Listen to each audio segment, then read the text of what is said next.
Hello, সবাইকে নমস্কার। আজকে হাজির হয়েছি এই সুন্দর ড্রেসটি মেকিং ভিডিও নিয়ে। এই সুন্দর কুর্তিটি আমি কীভাবে সেলাই করলাম তা দেখাবো এই ভিডিওতে।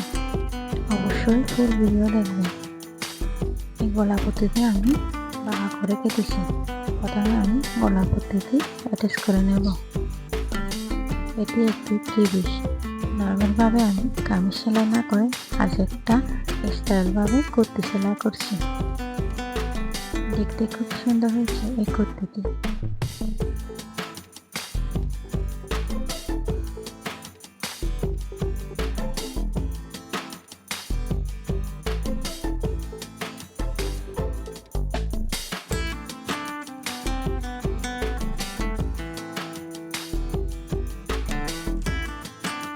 এবার গলা পট্টিটি উল্টিয়ে পাইপিং সিস্টেম করে চিকন করে সেলাই করব।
এবার কোমরে নিচের অংশ জোড়া দেব।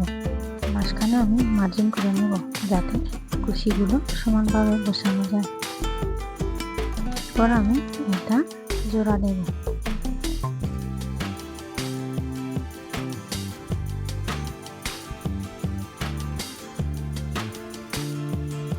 এভাবে সাথে সাথে কুচিগুলো লাগিয়ে নেব।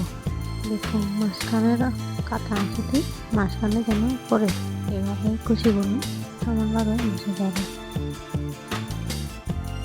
এখানে অবশ্যই ডবল করে সেলাই করবেন। আমি ভিডিওর জন্য দেখাইনি, কিন্তু আমি ডবল করে সেলাই করেছি।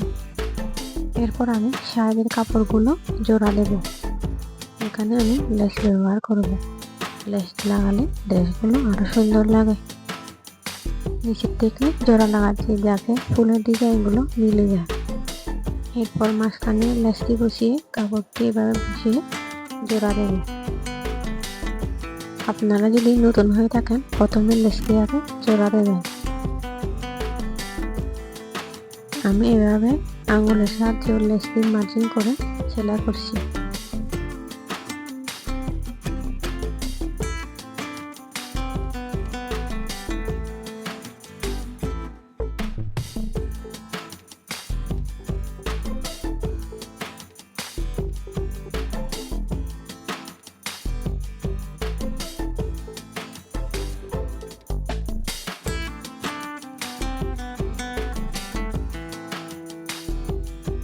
এভাবে উপরে একটি ছাপ সেলাই দেব যাতে দেখতে খুব সুন্দর লাগে।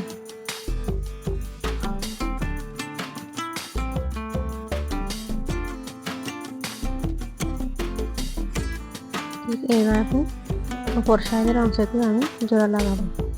এবার আমি পিছনের অংশটি সেলাই করব। গলা ভর্তিতে আমি বক্রমের সাথে সেলাই করে নিয়েছি। এবার কাপড়ের সাথে জোড়া লাগাবো। বক্রম দিলে সেলাইয়ের ফিনিশিংগুলো সুন্দর আসে। পিছনের অংশটিও সামনের অংশটির মতো ডিজাইন হবে, তবে পিছনের অংশটিতে আমি লেস ব্যবহার করব না।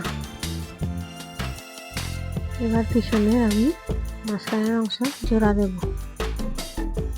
এভাবে মার্জিন করে কুচিগুলো সমানভাবে বসিয়ে সেলাই করব।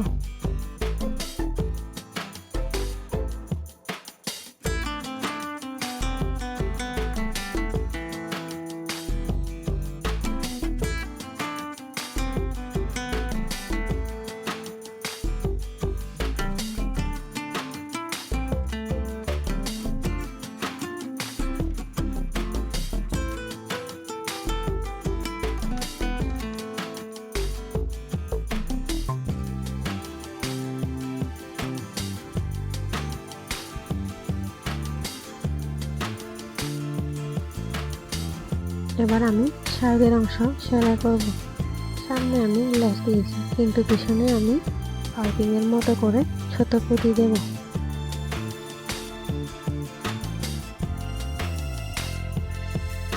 পাইপিং কাপড় দিয়ে আমি ভালোভাবে সমানভাবে ভাঁজ করে দুই কাপড়ের মাঝখানে এভাবে নিয়ে সেলাই করব। আপনারা যারা নতুন তারা আগে পাইপিং এর পদ্ধতি সেলাই করে নিতে পারেন, তারপর জোড়া লাগিয়ে নিতে পারেন।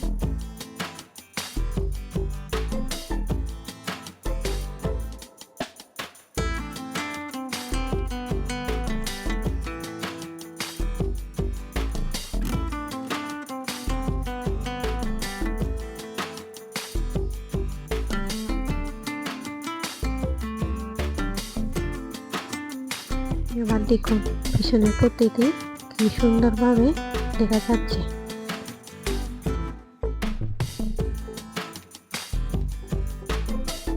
এবার আমি কাঁধের অংশ জোড়া দেব। এইভাবে জোড়া দিলে ফিনিশিংটা খুব সুন্দর আসে।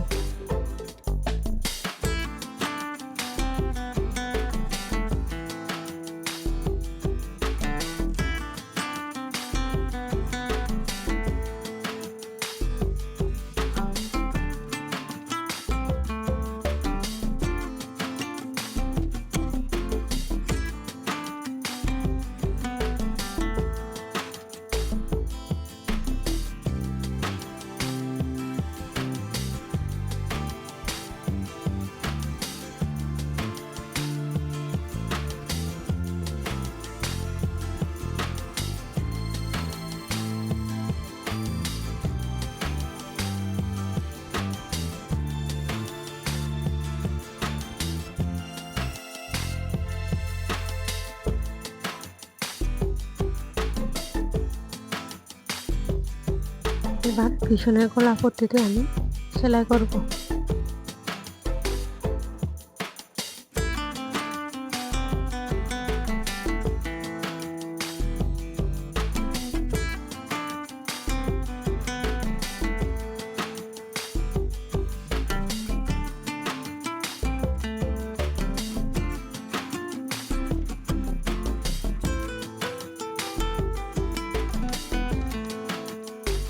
এবার আমি বডির মাপ মার্জিন করে নেব। তাহলে আমি 38 ইঞ্চি বডির জন্য 49 ইঞ্চিতে মার্জিন করে নেব এবং কোমরের জন্য নেব 7 ইঞ্চি পর কোমরের মাপ নেব 17 ইঞ্চি।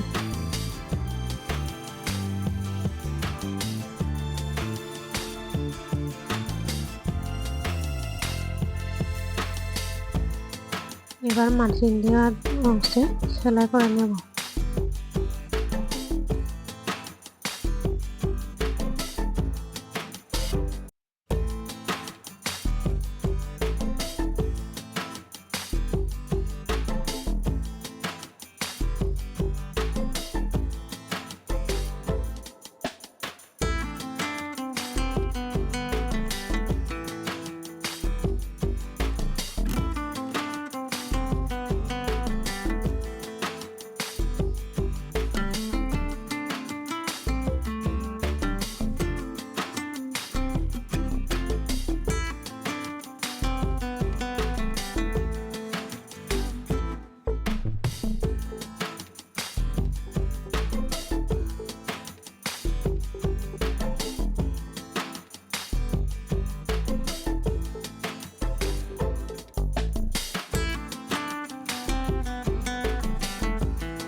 হাতাতে জোড়া লাগাতে এভাবে আমি জোড়া লাগাই। এভাবে জোড়া লাগালে খুব সহজে মাপটা হয়ে যায়।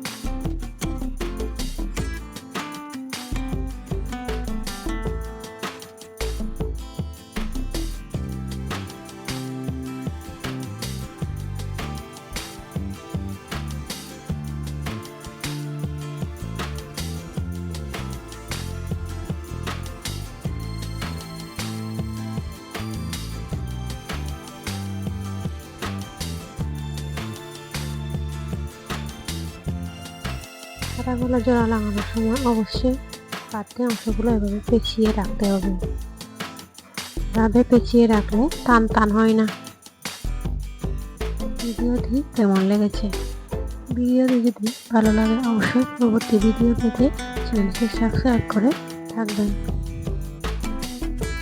সবাই ভালো থাকবেন। সবাইকে ধন্যবাদ।